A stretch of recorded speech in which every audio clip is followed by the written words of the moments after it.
ये जो commercial property होती है ना, इसमें लोग बिजनेस करते हैं। अब जब इसमें लोग बिजनेस करते हैं तो वो पैसा कमाता है ज्यादा, तो सेम वो फिर आपको रेंट ज्यादा दे देता है। दूसरा जो कमर्शियल का फायदा है कि इसकी जो मेंटेनेंस कॉस्ट है वो कम है। एक तो इसका जो टेनेंट होता है, टेनेंट वो आता है लॉन्ग टर्म, यानी कि एक बंदा दुकान लेता है तो बार बार एक दुकानें चेंज नहीं कर सकता वो एक जगह। अगर फॉर एग्जाम्पल एक हाउस है, एक घर है, वो भी आपको रेंट देता है और उसी मालियत का, तो आपको मिसाल 40,000 दे रहा है, लेकिन घर चेंज करने में कोई इधर से चला गया, उधर चला गया, उधर चला गया, तो इसका जो रेंटल है वो होता है, लेकिन वो चेंज जो है ना, रेंटी जो है, जो बंदे हैं, टेनेंट है, वो चेंज हो रहा है। अच्छा, दूसरी चीज, ये जो कमर्शियल प्रॉपर्टी है इसका जो आरओआई है, रिटर्न ऑन इन्वेस्टमेंट, ये बहुत ज्यादा है। उसकी मिसाल ऐसे है कि फॉर एग्जाम्पल अगर आपने आज, मैं एक हिसाब लगाता हूँ कि आज आपने 1 करोड़ रुपए की मिसाल के तौर पर मैंने आपको एक प्रॉपर्टी दे दी, तो उसको समझ लें ये 10 साल के बाद ये प्रॉपर्टी कम से कम 4 करोड़ रुपए की होगी। अब जिस तरीके से जा रही 4 करोड़, और 10 साल के अंदर आप कम से कम 1 करोड़ रुपया जो है वो रेंट खा लेते हैं, तो आपको प्रॉफिट कितना हुआ? तो ये आपको 4 करोड़ नेट प्रॉफिट हुआ, क्योंकि 1 करोड़ जो आपने रेंट में लिया वो आपके पैसे पूरे कर देता है। तो इसलिए रेंटल प्रॉपर्टी का इंतखाब लाजमी किया गया। अब rental property return on investment इसमें बहुत हाई है, यानी कि हाई आरओआई इसके अंदर आपको मिलता है। अब होता क्या है, अच्छा फिर एक और चीज है कि अगर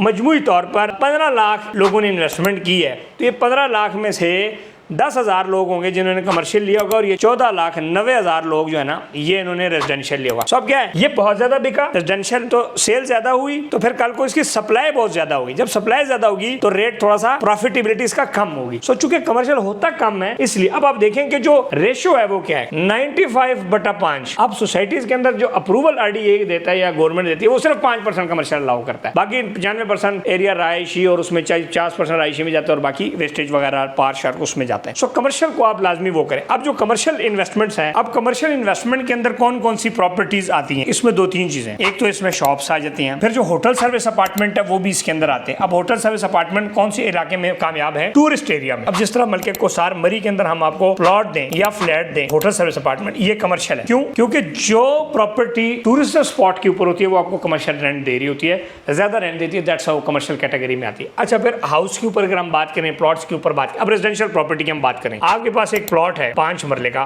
वो आपने लिया 40 लाख का। अब वो 40 लाख आपने लिया तो 10 साल बाद बेचा, जो 1 करोड़ का बिका, फॉर एग्जांपल 1 करोड़ रुपए का बिका, तो फायदा कितना हुआ? फायदा आपको हुआ 60 लाख रुपए का। लेकिन यहाँ पे उसने आपको कितना रेंट दिया? फ्लैट या जो कमर्शियल दुकान है, कि आपने 1 करोड़ का फ्लैट लिया, तो उसने 4 करोड़ का है वो 10 साल के बाद, और करोड़ रुपए आपने रेंट खा लिया 10 साल में, तो आप देखें कितना आपको फायदा हुआ। तो उसमें फायदा 6 से 7 गुना ज्यादा फायदा। अगर आप इधर 60 लाख कमाएंगे तो कमर्शियल प्रॉपर्टी सेम इस मालियत के ऊपर आप उसमें तकरीबन आप कह लें कि 3 करोड़ रुपया कमाएंगे। 5 टाइम 6 टाइम मोर होता है। ये पूरी दुनिया के अंदर ऐसा ही होता है। सो कमर्शियल के अंदर भी इन्वेस्ट करें, रेजिडेंशियल के अंदर भी, लेकिन सारा पैसा रेजिडेंशियल में ना करें, कुछ अपना पोर्टफोलियो कमर्शियल के अंदर भी करें। अब आपके पास जो कमर्शियल ऑप्शंस हैं वो तो बहुत सारे हैं, लेकिन हम जो कमर्शियल ऑप्शन जिस टाइम आपको देने जा रहे हैं उसमें बहुत सारी प्रॉपर्टीज ऐसी हैं जो कि हैं कमर्शियल, लेकिन प्राइस उसकी ज्यादा नहीं है। फॉर एग्जाम्पल अभी हमारे पास जो कमर्शियल प्रॉपर्टीज है वो क्या है, 80 लाख रुपए से लेकर 1.5 करोड़ तक हम दे रहे हैं। मरी के अंदर जो हमारा प्रोजेक्ट है होटल सर्विस अपार्टमेंट का, ठीक है, NOC का अप्रूव्ड है, उसके अंदर आप कर सकते हैं इन्वेस्टमेंट, और उसमें भी आपको 1.5 ईयर का टाइम दे देंगे। और बताएं, अच्छा